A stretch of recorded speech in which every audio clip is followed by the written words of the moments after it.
Tell me what my mom was like when they were a kid, when she was a kid. Okay, when she was a kid.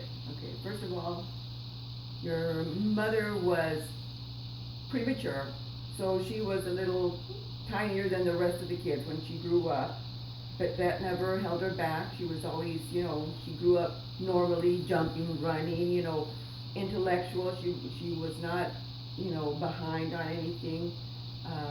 She went to school, graduated. We had, we never had any major issues with her. Nothing bad except when she was in high school. And like I said, at that time there were not very many gangs.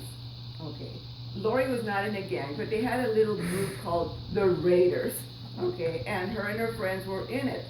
And us as parents were always kind of, leery about things like that, especially when you live in Prosser, because Prosser is such a small little town and, it gets upset about, things like that. Oh, a gang, this and that. So, we often wondered, okay, well, where's this going to? But, it was not actually a gang. It was just a group of kids that wanted to be, a little clique. So, and that's what they did. They were good kids. Nothing ever happened. She graduated. They all graduated, and they, to this day, all those kids have done something in their lives. There was nothing bad that they did. So, it was just something that at that time you didn't see as much as you see today. Mhm. Okay. Okay. You do the next. Tell me about a time you got in trouble when you were young. Okay, I don't know where to begin. But let's start. When I was young, the only time I got in trouble was when, because I didn't want to go to school. I remember that well. And the reason I didn't want to go to school because I just didn't like school. And my mom used to pay me to go to school. And this one day, she got really upset. She didn't want to, she got tired of paying me to go to school. She just took out her belt and said, "You're going to school, and that's it. And no buts or ifs about it." So, so at that time, I just walked out of the store, headed straight to school, and that was the end of it. I would never got a penny for going to school again. So, I mean, yeah, so that was my biggest problem when I was growing up. Not going to school. Didn't like it. Didn't like the school. I, well, yeah, I like now, I mean, when I was growing up, after when I got into junior high, then I really got involved in school and I went, but again, when we were considered migrants at that time, so we used to travel from state to state. And really, I didn't have the opportunity to stay in school that long because we were jumping around from state to state. And that's why I I was behind on my classes, on my credits because for that reason because we were in one place too long to really actually stay and study what had to be studied. So that's why I graduated a year or two behind because because I was moving around. But I finally did graduate, which was a big accomplishment for me at that time, being a migrant. So, and that's why I consider myself fortunate to even graduate from high school. How was school in your day different than the school I go to? My schools back then were different because nowadays they have all this new technology. Back then we didn't have computers. We didn't have, uh, actually back then we didn't even have transportation. Back then we didn't have buses to take to school. We used to, we used to, my mom or my dad used to bus us to school at times. And I remember one time they used to just load us up in a backup truck, in a truck actually, a covered truck, and bus us to school. But I mean, overall, I mean, today's school is a whole lot different than back when I was going to school. And the teachers didn't have assistants also. Yeah. Nowadays, the schools, all of the classes have parapros that help kids that don't understand English, that help them with Spanish. So you have more opportunities now because there's more help. And at the other times before, there wasn't that much help. Yeah, and being a Hispanic, I can remember not knowing that much English at that time, and either I had to learn or need to, like you said, there was no Help. parapros to, translate what they were saying. So you have to pick up what they were saying, even though it was hard. It was one of those situations where it was swim or sing, and that's the way school is different back then and now. Yeah. How have you raised your kids differently than your parents raised you? Well, I think well, we raised our kids because we were both fortunate enough that we both graduated. And we were fortunate enough that we both got good jobs, jobs that helped us raise our children a little bit different and with more opportunities, and we were able to give our children a little bit more than our parents were able to give us. And that's not saying that our parents didn't treat us right. They did the best they could. But at that time when we were at home, like Dupe, he came up from a family of 12 kids.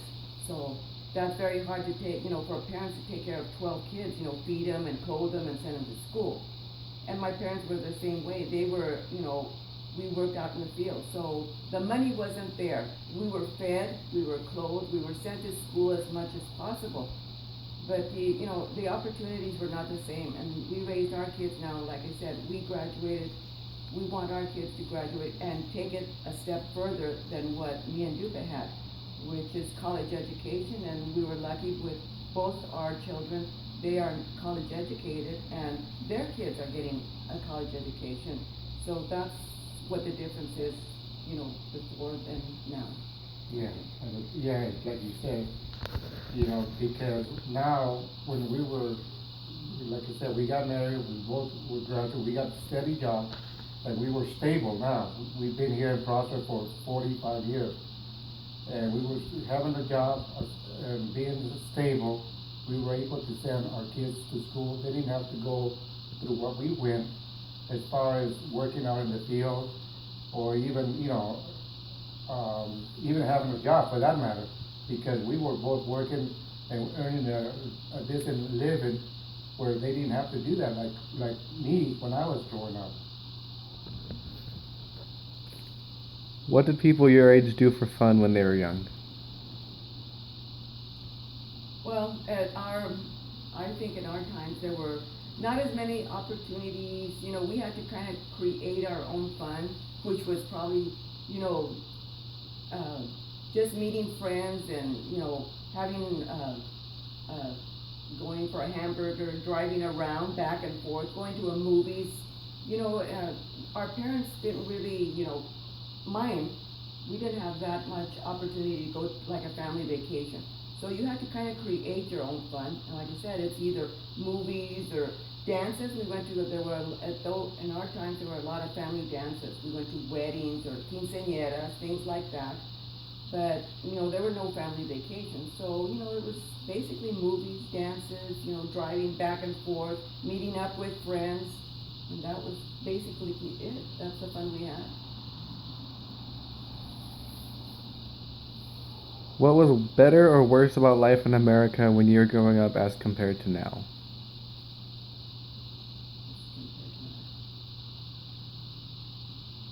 Better before than now? Either or. Just about life now. I think before, I think for my part, I know about you that, I sometimes miss the older times, when I was younger. I don't know, I get the feeling that I had more fun than I did now because there was more family functions. Now, I think we've gotten away from family outings, anything with family. And before, like I said, our fun was with family, doing things with them, going, to their house, talking, eating, whatever. And now it's just kind of like, there are more things for nowadays the kids to do. So the family part of it, I think, has kind of, gone away. Kids do their own things. Oh, I'm going here, I'm going there, because there's more opportunities. And Like I said, I think that's what we're missing, the foundation of family, it's gone. I think, well, again, not so much of what you said, but I think America is in better shape now than it was back then. Because economically, there are more jobs today, and it's a better paying, there are more better paying jobs than back then. People can afford new homes now.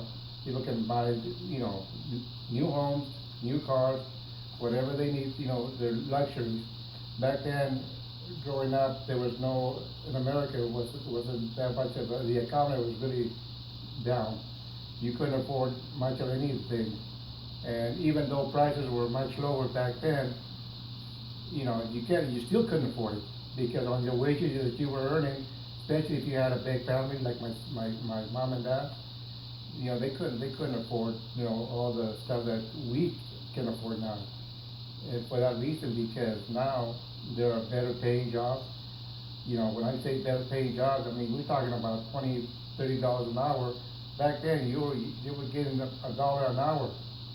And again, yeah, maybe the things were cheaper, less expensive, but, you can afford it. Because on those wages, especially, because again, especially if you have a big family. Mhm.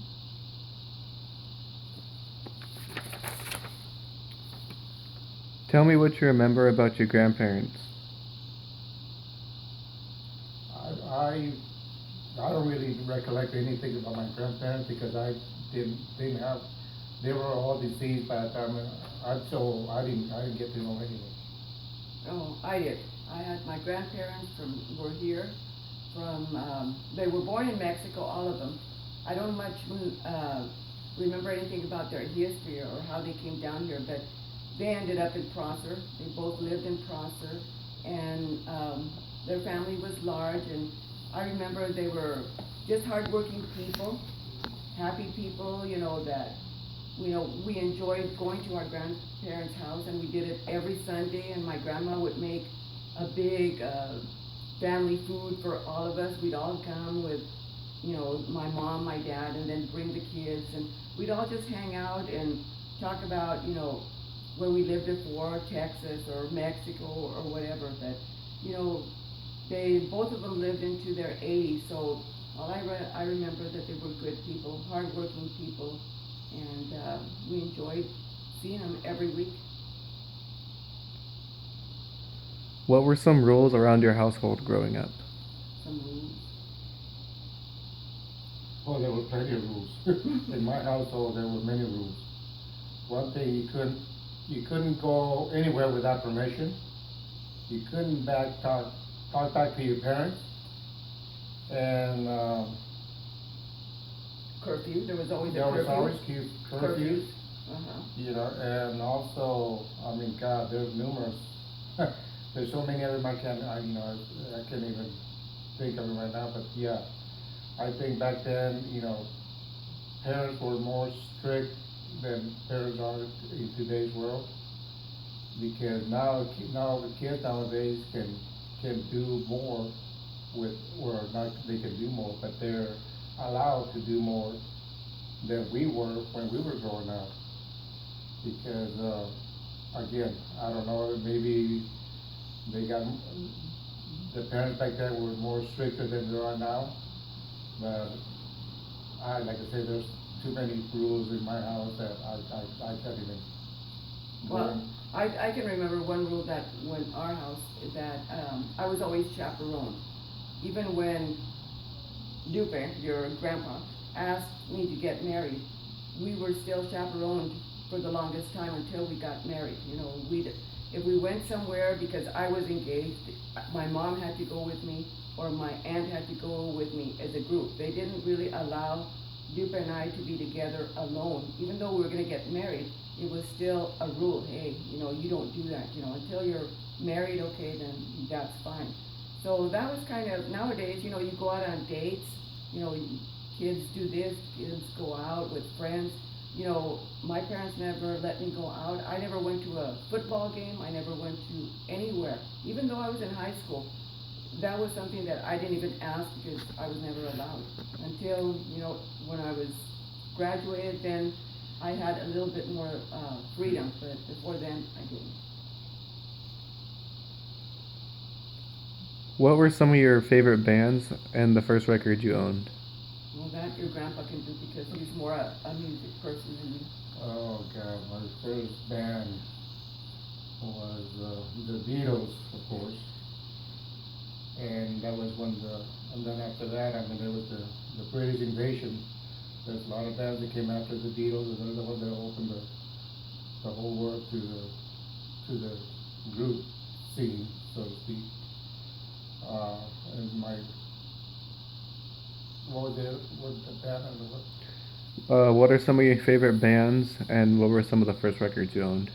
Oh, my first record that I've owned. Oh God, let me see. Um, Again, it was probably a Beatles record, and I can't remember the title of the record. Eight tracks and then the big ones, what are Yeah, the big ones? well, that was, of course, that was the vinyl records, they was back then That's what and we still have a few of those. with the turntable, and of course, a lot of those kids don't know what that is or what it looks like. But yeah, those were my favorite group were the Beatles when they first came out. We should look downstairs and see if we What are some things you remember about your military service? One thing that I remember about the military is it was a whole different world for me because coming out, being raised in a small community, especially in agricultural area, and going to a bigger city where I was in the military, it was a whole different world for me. And as far as the military itself, I encountered a whole, a bunch of different ethnic, racial, the different races because we had all kinds of races from all over the country. We had people from, you name it, all over like I said, Washington, Texas, as far as New York, Chicago, um, you name it. I mean, we had from all over the nation, and I learned a lot in the military. That's where the military really made me grow up as a person, because again, like coming from a small town like Sunnyside, where I grew up, it just opened a whole new world for me. What do you remember about the day Kennedy was killed? Oh God, that I remember. I believe I was about, oh God, I was about 12, 11 or 12 years old at the time. And I remember we were living in Texas, West Texas at the time. And of course, at that time we didn't have a TV, so we used to call, we also get close up to a radio. And I remember listening to the radio, all of a sudden they had a news bulletin that President Kennedy was shot. And we all were all glued to the radios, finding out what happened. And so they started talking about what had happened, and he was in Dallas at the time, and he got shot in the motorcade, and so we were all in disbelief what had happened. And so we were still, I mean, we were glued, like I said, we were glued to the radio trying to find out. Then about, I don't know, maybe about an hour later, he was pronounced dead. And I mean, we were all, I mean, even my mom was in tears, because for the whole nation, I mean, he was a great man. And I think, and more so, I'm not sure, but I know the Hispanic people took it even harder because he was involved of the civil rights movement, and I think that was why the Well, Hispanic. he was known as the president that was for the people, and I think it was the lower class people or the uh, like Hispanics and blacks and the people that were more down to earth. I think that's why it hit them harder because you know Yeah, because he was trying to bring this whole country together. Because before that, I mean, it was kind of segregated, and that's when the civil rights movements came along. They were trying to get away from the segregate and try to get them integrated, get people and not only Hispanics, but I'm talking about black and white going to the same schools. And so I think for that part, I think everybody thought he was a great president, a great man. And that's why when he was assassinated, people took it so hard. took it so hard. And I'm saying, I'm talking about not only the Hispanics, I'm talking about the whole country. Yeah.